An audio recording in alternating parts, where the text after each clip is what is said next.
जय श्री कृष्ण भक्तजनों, आज हम बात करने जा रहे हैं कार्तिक मास महात्म्य कथा अध्याय 16।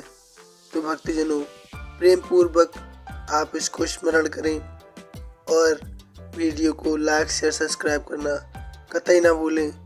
आइए भक्तजनों शुरू करते हैं। सुनो लगाकर मन, सभी संकट सब मिट जावे, कार्तिक महात्म्य का कमल 16 आपको हम सुनावे।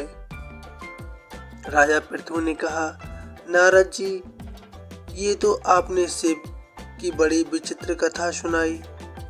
आप कृपा करके यह भी बताइए कि उस समय राहु उस पुरुष से छूटकर कहाँ गया।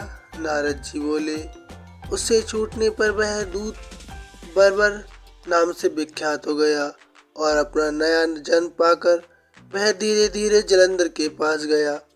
वहां जाकर उसने शंकर की सब चेष्टा कही। उसे सुनकर दैत्यराज ने सब दैत्यों को सेना द्वारा आज्ञा दी। कालनेमी और शुंभ निशुंभ आदि सभी महाबली दैत्य तैयार होने लगे। एक से एक महाबली दैत्य करोड़ों करोड़ों की संख्या में निकल युद्ध के लिए जुट पड़े। महाप्रतापी सिंधु पुत्र शिव जी से युद्ध करने के लिए निकल पड़ा। आकाश में मेघ छा गए और बहुत अपशगुन होने लगे। शुक्राचार्य और कटे सिर वाला राहु सामने आ गए। उसी समय जलंधर का मुकुट खिसक गया, परंतु वह नहीं रुका। उधर इंद्र आदि सब देवताओं ने कैलाश पर शिव जी के पास पहुंचकर सब वृत्तांत सुनाया और ये भी कहा कि आपने जलंधर से युद्ध करने के लिए भगवान विष्णु को भेजा था।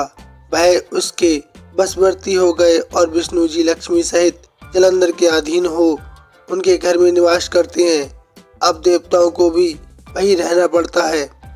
अब वह बलि सागर पुत्र आपसे युद्ध करने आ रहा है, अतः आप उसे मारकर हम सबकी रक्षा कीजिए। ये सुनकर भक्तजनों, शंकर जी ने विष्णु जी को बुलाकर पूछा, हे ऋषिकेश, युद्ध में आपने जलंधर का संहार क्यों नहीं किया और वैकुंठ छोड़ आप उसके घर में कैसे चले गए।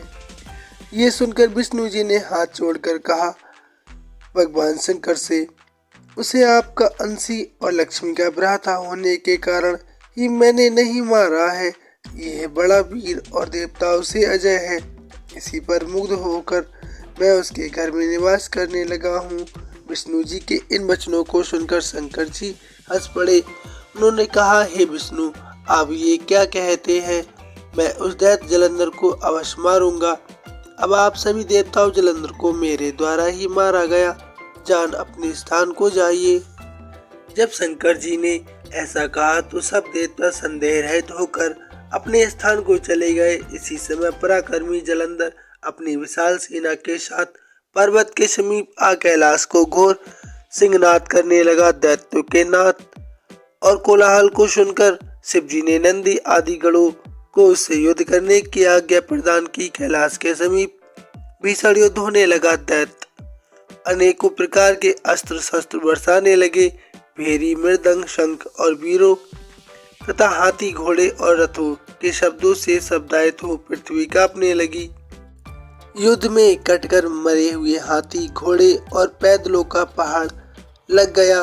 रक्तमांस का कीचड़ उत्पन्न हो गया। दैत्यों के आचार्य शुक्रा जी अपनी मृत संजीवनी विद्या से सब दैत्यों को जिलाने लगे। ये देखकर शिव जी के गण व्याकुल हो गए और उनके पास जाकर सारा वृत्तांत सुनाया। उस बात को सुनकर भगवान रुद्र के क्रोध में आ गए और क्रोध की कोई सीमा नहीं रही। फिर तो उस समय उनके मुख से एक बड़ी भयंकर कृत्या उत्पन्न हुई, जिसकी दोनों जगहें ताल वृक्ष के समान थी। वह युद्ध भूमि में जा सब असुरों का चरण करने लग गई और फिर वह शुक्राचार्य के समीप पहुंची और शीघ्र ही अपनी छाया में गुप्त कर लिया। फिर स्वयं भी अंतर्ध्यान हो गई। शुक्राचार्य के गुप्त हो जाने से दैत्यों का मुख मलिन पड़ गया और वे युद्ध भूमि को छोड़कर भागने लगे। इस पर शुंभ निशुंभ और कालनेमी आदि सेनापतियों ने अपने भागते हुए वीरों को रोका। शिव जी के नंदी आदि गणों ने भी जिसमें गणेश और स्वामी कार्तिकेय जी भी थे। दैत्यों से भीषण युद्ध करना आरंभ कर दिया। भक्तजनों, कथा वृत्तांत कैसा लगा कमेंट में अवश्य बताइए। प्रेम से बोलिए जय महादेव, हर हर महादेव। धन्यवाद।